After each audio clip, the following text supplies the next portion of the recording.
Olá, você sabia que existe uma lei municipal que obriga que o município de Cuiabá publique as medicações que estão disponíveis na rede pública? Sobre esse assunto e outros assuntos, nós vamos conversar hoje com o vereador Eduardo Magalhães, do Republicanos. Obrigada, vereador, por estar aqui conosco. Essa lei que eu citei agora é de sua autoria, né? Como é que foi? Por que a ideia da proposição dessa lei? Olha, obrigado pelo convite, agradeço poder estar aqui novamente com vocês e com toda a audiência que vocês têm, podemos debater um pouco mais a respeito disso. O que acontece? Tivemos, infelizmente, aquele caso do CDMIX, de medicamentos vencidos, está sendo apurado, e foram cenas chocantes daqueles medicamentos vencidos, uma empresa contratada para fazer o descarte daqueles medicamentos não o fez, e era uma coisa de muitos anos que estavam ali. Imagina se nós pudéssemos abrir o galpão do CDMIX para toda a população cuiabana 24 horas por dia. Isso agora é possível através da tecnologia, através da internet, haja vista que nós estamos aí vivendo um momento digital. Então daí veio a ideia de nós, no site oficial da Prefeitura de Cuiabá, ter uma aba ali onde a pessoa clica medicamentos e ela tem acesso a todos os medicamentos adquiridos pela Prefeitura Municipal de Cuiabá e também a data de validade deles e também se está em falta na rede pública, para ele não ter o trabalho de fazer uma peregrinação até as policlínicas, as UPA, para atrás de um medicamento que não tem. Infelizmente, isso acontece. Então ela já vai saber se não tem aquele medicamento e qual a previsão de chegada daquele medicamento. Então ele não vai precisar dar aquela peregrinação na cidade inteira procurando por um medicamento que ali não está. Então assim, eu acho que é importantíssimo pelo momento que nós vivemos. Hoje todas as pessoas praticamente andam ali com seu smartphone nas mãos, todo mundo acessando redes sociais. Então é uma ferramenta que vai ajudar, uma com a transparência e duas, facilitar a vida do cidadão. O município, essa lei ela já foi sancionada, né? O município tem quanto tempo para se estruturar? Porque, na verdade, deve ter também toda uma questão de tecnologia, de sistema, enfim, né? Exato. Qual o prazo, Isso aí vereador? foi um grande debate que nós tivemos também na hora de aprovar esse projeto, porque alguns vereadores queriam que funcionasse de forma automática. Sancionou a lei hoje, amanhã já estaria em vigor. Só que você que está me assistindo, quantas das vezes você foi num Detran, por exemplo, enfrentou uma fila enorme, aí quando você chega na boca do caixa, a pessoa chega para você e diz assim, infelizmente o sistema está fora do ar. Ou seja, se é para fazer, vamos fazer bem feito. Já tem esse problema se arrastando por anos, várias gestões. Então tem um prazo de 1 ano para que a prefeitura ela consiga montar uma estrutura, catalogar medicamentos, uma plataforma que será utilizada, testar amplamente ela para que ela possa então funcionar. Então ela tem 1 ano, até 1 ano, para poder se adequar a esse processo de digitalizar todos esses medicamentos. Vocês vão acompanhar esse trabalho de preparação, digamos, para de repente não chegar dali a 1 ano e não deu, não terminou, não tem que ter mais prazo. Como é que vocês estão acompanhando isso, no seu Então, caso? é importantíssimo, né? Já visto que o maior interessado sou eu, uma vez que a lei é de minha autoria, que eu, meu gabinete, minha equipe, todas estejamos aí de olho e participando também da formatação, como é que vai ser feito, qual plataforma que será usada, como que esse serviço será feito, se vai ter ali uma contratação de uma nova empresa para fazer esse serviço, qual a expertise que essa empresa tem com esse serviço, precisa ser da área. Então, ou seja, tudo isso nós estaremos acompanhando e com o maior interessado sou eu de ver uma lei minha funcionar no município de Cuiabá. Bom, falando ainda de transparência, aí existe aí um outro projeto de lei que está em tramitação na Câmara de Vereadores, também de sua autoria, né? Sobre as obras que estão em andamento, paralisadas, que tipo de levantamento já foi feito para se propor essa lei, vereador? Olha, eu vou dar um exemplo assim muito plausível. Há 14 anos atrás, quando eu cheguei aqui em Cuiabá, eu fui morar no bairro Jardim Industrial, lá na Rua 30, a rua principal ali do bairro Jardim Industrial. O que acontecia todo ano? Chegava o período de chuvas, a água tomava conta. Batia lá na porta de casa, a água naquela região, e quando os caminhões e ônibus passam, entra na sua casa. Isso tem 14 anos. A gestão do prefeito Emanuel Pinheiro iniciou uma obra ali, naquela região, para fazer a drenagem, porque o erro que se cometia é que todo ano chovia, acabava o asfalto, os prefeitos que passaram iam lá e asfaltava, mas não fazia obra de drenagem. Então não adiantava nada, se jogava dinheiro fora. Então, está sendo feita agora uma obra de drenagem e, como toda obra é natural, está tudo destruído lá na região. Aí o que acontece? Os moradores querem saber quando que essa obra vai ficar pronta, o que está sendo feito nesta obra. Então, assim, para que nós vamos esperar os moradores fazer um protesto, fechar a rua, ir lá na prefeitura procurar, na Secretaria de Obras? Se tiver lá no site da Prefeitura de Cuiabá, uma aba lá na janelinha, lá no site, que está lá, obras em andamento. Você clica ali, vai lá na sua rua e vê a obra que está em andamento. Você vê as fotos, você vê o que está sendo feito, qual material que está sendo usado. E você vai saber se está atrasado, por que está atrasado. É normal isso acontecer. Você começa a cavar aqui, daqui a pouco começa a minar água, então o seu planejamento já não vai ser atendido naquele período. Então tudo isso estando disponível ali, olha como vai facilitar a vida das pessoas. Essa obra que eu estou citando agora, ela vai ficar conclusa ali por volta do dia 20 de setembro. Então, ou seja, as pessoas precisam ter acesso a isso. Então é interessante, a pessoa passou na rua dela, vê uma obra em andamento, vê uma obra parada, por que está parada?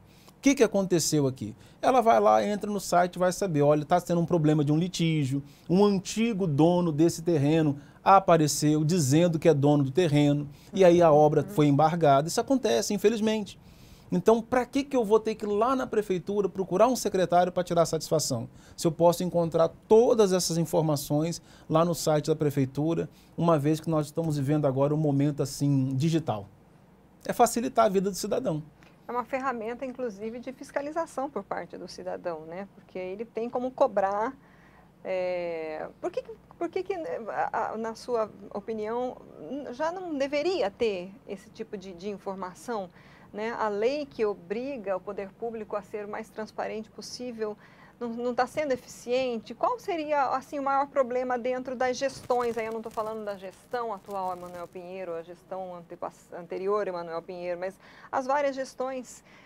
Por que não se olha para esse lado, na sua opinião, vereador? Olha, nós precisamos que toda a gestão pública ela entre nessa era digital. E a era digital ela veio para facilitar a vida das pessoas. Você que está me assistindo agora, entra no portal Transparência e vê como é complicado você fazer uma pesquisa num portal de transparência. Você tem que ter alguma expertise, porque uma pessoa leiga, ela entra no portal Transparência, ela fica completamente perdida. Então, por que não podemos fazer algo mais resumido, mais detalhado? Quanto menos, melhor. Ou seja, que a pessoa possa ter mais praticidade. Então, infelizmente, a questão pública, ela acaba se tornando burocrática, ela acaba se tornando complexa e as pessoas acabam perdendo o interesse. Então, é importante nós fazermos um resumo de tudo aquilo e deixarmos o mais simples o possível. Mais uma vez, você que está me assistindo, lembra lá nos anos 90, 80, como era um controle remoto? Parecia uma nave espacial, né? Mais de 100 botões. E olha, com o passar do tempo, como tudo aquilo foi resumido. E hoje em dia, você vê como é um controle remoto hoje, com o mínimo possível de botões. Então, vamos facilitar a vida do cidadão, vamos deixar a coisa assim que um engenheiro possa entrar naquele site, como também uma pessoa que não tem conhecimento nenhum de informática, ele consiga ter um acesso e consiga ter toda a transparência, consiga ter as informações que ele precisa de uma forma bem prática. Eu acho que assim, toda a gestão pública no Brasil precisa entrar nessa era. Hoje a gente tem, não precisa nem de controle remoto, você tem a função de comando vocal, né, em casa, tudo seus aplicativos, né? E tal, e pronto, né. Falando ainda de projetos, né, tem também um projeto seu que também deve estar causando bastante polêmica por conta das questões ambientais, né, proibindo a construção de unidades a gás, né, unidades hidrelétricas no Rio Cuiabá, as pequenas centrais. Qual a sua ideia para propor isso? Porque o Rio Cuiabá ele tem uma extensão muito grande, né? Seria dentro do município, mas sempre que tipos de debates podem trazer a partir desse projeto? Porque existem muitos interesses econômicos também muito grandes por trás, né? Exato. É um debate longo, é uma questão bem delicada, mas que nós precisamos fazer esse enfrentamento. Como funciona hoje, para você ter uma ideia?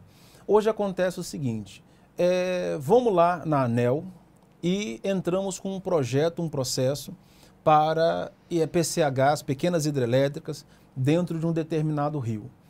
Uma vez aprovado na ANEEL, vai para a SEMA. Ela vai estudar o impacto ambiental e vai autorizar ou não.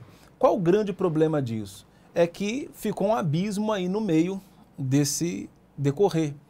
E a sociedade? E a pessoa que mora naquela região? E essa pessoa não vai ser consultada? Aí vem a narrativa usada por muitos. Não, essa é uma questão da União. Isso não passa pela Câmara Municipal de Vereadores, isso não passa pela Prefeitura, não passa pelas pessoas locais, isso é uma questão da União, a União que decide. E com essa narrativa, nós estamos vendo os rios do Mato Grosso serem loteados. Nós temos aí mais de 200 projetos em andamento, fora aqueles que já foram construídos, mas aí nós temos o nosso rio Cuiabá, que não é meu e nem seu, mas é nosso. É um patrimônio da população cuiabana. Nós temos aí o esgoto in natura sendo lançado todos os dias dentro do rio. Nós temos a pesca predatória. Eu peguei um barquinho outro dia e subi o rio Cuiabá. Você fica assim, abismado. O que você vê de boias dentro do rio? Para quem não sabe, o cidadão pega lá uma corda, uma linha, enche de anzol, amarra numa boia e coloca lá dentro do rio, pesca predatória. Você olha nas ribanceiras, os galhos das árvores, todas com anzol pendurado. Então, ou seja, pesca predatória, o lixo que é lançado todo dia, sofá velho, geladeira, pneu, lançado ali dentro. E para piorar, para dar o golpe de misericórdia, vai lá um iluminado e coloca 6 barragens dentro do rio Cuiabá. Aí é para dar o golpe de misericórdia. Uma dessas barragens, se você olhar no projeto, fica a poucos metros ali, fica próximo à passagem ali da Conceição. Que é um ponto turístico onde pessoas como é próximo, você vai lá na Passagem da Conceição, você encontra muitas famílias, porque é um lugar que você não precisa pagar para ir, é um lugar mais tranquilo. E é um dos poucos lugares no Mato Grosso que ainda não está loteado, porque infelizmente os pontos turísticos no Mato Grosso, você vê aí nas redes sociais uma lagoa azul, coisa mais linda, vai lá. Vai lá que quando você chegar lá, você vai ter que desembolsar pelo menos uns R$200 para você entrar ali. Porque a lagoa está dentro de uma propriedade dita particular. E por aí vai.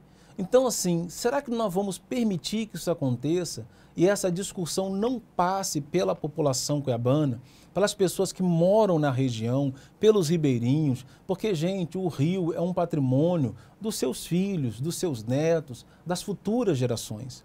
Nós não somos contra o progresso, mas nós queremos que essa discussão passe pela população cuiabana. Então, propus esse projeto de lei na Câmara Municipal, estamos debatendo a respeito disso. Uma coisa eu já consegui, que é trazer o debate. Está tendo já 2 audiências públicas que já estão sendo agendadas para poder ter esse debate com a sociedade. E vem aquela questão, olha, mas isso não é competência do município. E aí nós buscamos algumas prerrogativas nesse sentido. Nós temos alguns municípios que aprovaram esse mesmo projeto de lei. Na época, a presidente Dilma entrou com um processo dizendo que era inconstitucional. E a PGR, na época, a Procuradoria-Geral da República, disse o seguinte, uma fala muito bem feliz essa fala. Se o município não cuidar do seu patrimônio natural e ambiental, quem é que vai cuidar? Então, nós vivemos aqui.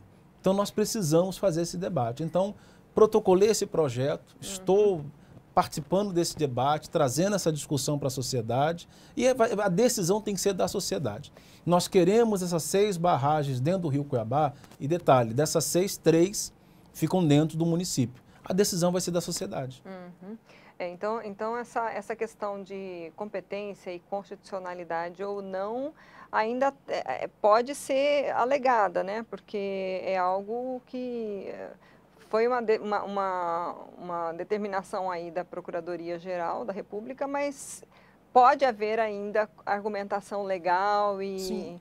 Isso preocupa o senhor, vereador? Não, pelo contrário, nós precisamos deixar bem claro uma coisa. A narrativa usada por esses empresários, por esses grupos econômicos, para instalarem essas barragens dentro dos rios é essa. Não precisa passar pelo município. Não precisa passar pela Câmara de Vereadores locais. Mas, devido ao processo que nós encontramos hoje, alguns municípios ali do interior, por exemplo, de Minas Gerais, que fez essa provocação e aonde eles aprovaram essa lei, na época entraram na justiça dizendo que era inconstitucional e a PGR foi lá e disse, não, não é inconstitucional, porque se o município não cuidar do seu patrimônio histórico, o seu patrimônio natural, o seu patrimônio ambiental, quem é que vai cuidar? Então, assim, essa narrativa foi usada durante muitos anos, só que agora ela está caindo por terra com esses novos acontecimentos que nós estamos tendo. Gente, o Pantanal está secando. Se nós não tomarmos providências, o Pantanal vai virar um deserto. Nós temos hoje a barragem do Manso e ela trouxe um impacto ambiental a toda essa região. Aí nós vamos colocar mais 6 barragens. Imagina o impacto que isso vai ter, talvez não hoje, mas as futuras gerações. Uma vez eu estive aqui e eu falei com todos vocês que eu sou oriundo do estado do Espírito Santo. Eu estou aqui há 14 anos em Cuiabá. E eu vi isso acontecer no meu estado de origem. Quando, por exemplo, o Rio Doce, que começa ali em Minas Gerais e rega ali todo o estado do Espírito Santo, quando foram colocados barragens, você hoje consegue atravessar o rio de ponta a pé, virou um deserto. O rio, assim, 100 metros que tinha o rio ali, hoje você consegue atravessar de ponta a pé, acabou com tudo. Então, se nós não pensarmos nisso agora, o resultado disso virá para as futuras gerações. Ah, mas tem a questão da geração de empregos. Tem, mas, gente, depois que essas barragens estão construídas, elas são operadas por, no máximo, 3 ou 4 pessoas. Elas são automatizadas.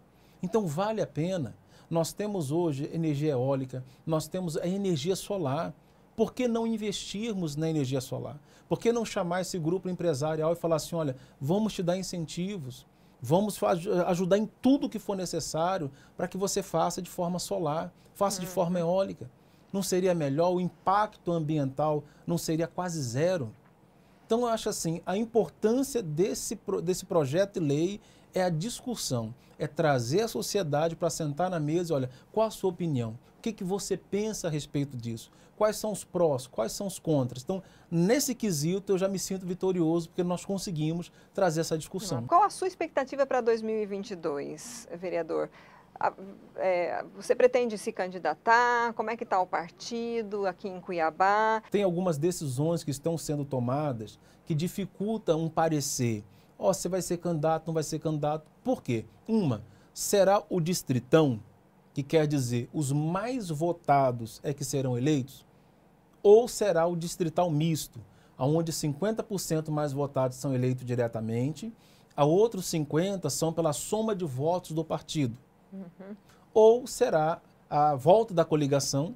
Tem alguns deputados que defendem a volta das coligações, outros defendem que seja a chapa pura que foi para vereador, por exemplo, e fica naquele debate. Nós só vamos saber disso, da decisão, no dia 2 de outubro, uma vez que as leis eleitorais só podem ser aplicadas um ano antes da eleição.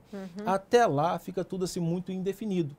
Nossa responsabilidade, eu sou presidente do Partido Republicano aqui em Cuiabá, qual a nossa obrigação? A nossa obrigação é fazer o nosso trabalho de cidadania, de orientação, de fortalecimento do partido, independente se vai ser chapa pura ou não, nós temos um time de pessoas determinadas a fazer a política do bem, a política republicana, de sempre estar participando dos debates. Temos aí a doutora Patrícia, que ela está hoje à frente do Mulheres Republicanas em Cuiabá, fazendo um brilhante trabalho, fazendo muitas lives, muitas discussões a respeito da violência contra a mulher, trazendo as pessoas para participar da política, que esse é um grande problema que nós temos hoje. Infelizmente, muitas das vezes, devido a tudo o que acontece, a pessoa acaba colocando a classe política, todo mundo na vala comum, e ela acaba se afastando da política.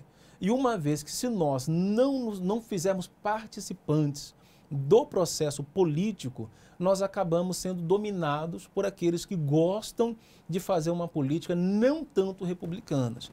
Então, eu, como presidente de partido, tenho essa preocupação de formar equipe, de estar participando do debate.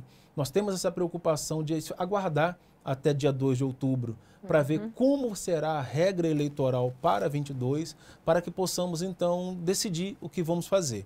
Hoje nós temos o nome do Dilceu Rossato, ex-prefeito de Sorriso por 2 mandatos, que colocou o seu nome à disposição no Partido Republicanos para disputar uma cadeira até o governo, ao Senado. É um nome muito competitivo. Nós temos hoje o ex-deputado Adilton Saquete, presidente do partido no estado, ex-prefeito de Rondonópolis.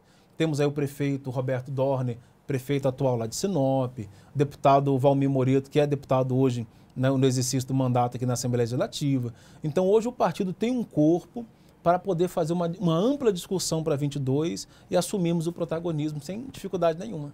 Tá ótimo. Alguma questão que a gente não abordou, que o senhor gostaria de abordar antes de encerrar?